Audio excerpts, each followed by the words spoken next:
So a parent recently asked me a really common question, so I wanted to answer it here. But she was basically saying that I don't know how to stay calm or how I'm expected to stay calm when my child really never listens unless I yell, unless I lose my temper, or I threaten to take something away. So how exactly are the parents supposed to stay calm and regulated?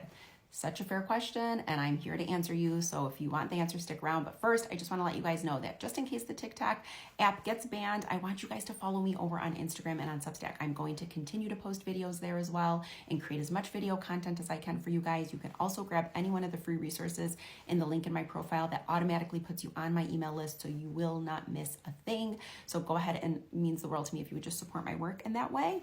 But let's jump back into the answer to that question. So what do we do? And it's a fair question because you've heard me say this before. A dysregulated adult cannot help an emotionally dysregulated child. We have to be able to stay calm within. That's why I created my 4-step process called PAR, which stands for pause, acknowledge, respond, reflect. And this helps parents move from reactive to more thoughtfully responsive.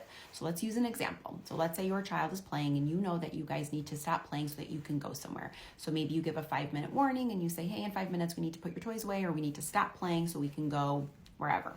Your child, you are predicting, probably won't listen to this direction. So now time comes for you to say, okay, it's time to stop playing, we have to go, and they're not listening. So now we keep repeating the direction, and we're not changing anything we're doing. So your child's already showing you they're not listening, right? And what we do as parents is we tend to just double down and repeat the verbal direction and repeat the verbal direction. And now we're growing more escalated and dysregulated because why?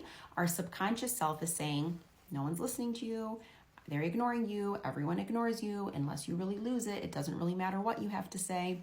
So that chatter is going on. And then we get to the point where we yell, we do whatever, and then our child finally follows through, or more disruption starts to happen. They cry harder, you're getting more upset, and we know how that goes. So instead, from the get-go, you want to get in the habit of assigning an action with your direction. So instead of saying, hey, in 5 minutes we need to stop playing because we're going, I would say this. Hey, in 5 minutes you need to stop playing because we have to go to wherever. I know it's so hard for you to stop playing because you love it. So if you can't do it, I will come over and I will take the toys and I will put them away and I will help you go to the car, or I will pick you up. Whatever the physical direction is, you want to tell them that that is the thing you're going to do. So now it's time to set the boundary. Hey, it's time to stop playing. We have to go. And let's say they ignore you because they're going to want to see, is she really going to do that, or is he really going to do that? Now you know what to do. So you go over, you say, no, this is so hard for you. Always express empathy. Take the toys away, put them away, grab them. They might be dysregulated, but you're calm and steady in that moment because you have that roadmap in front of you of what to do.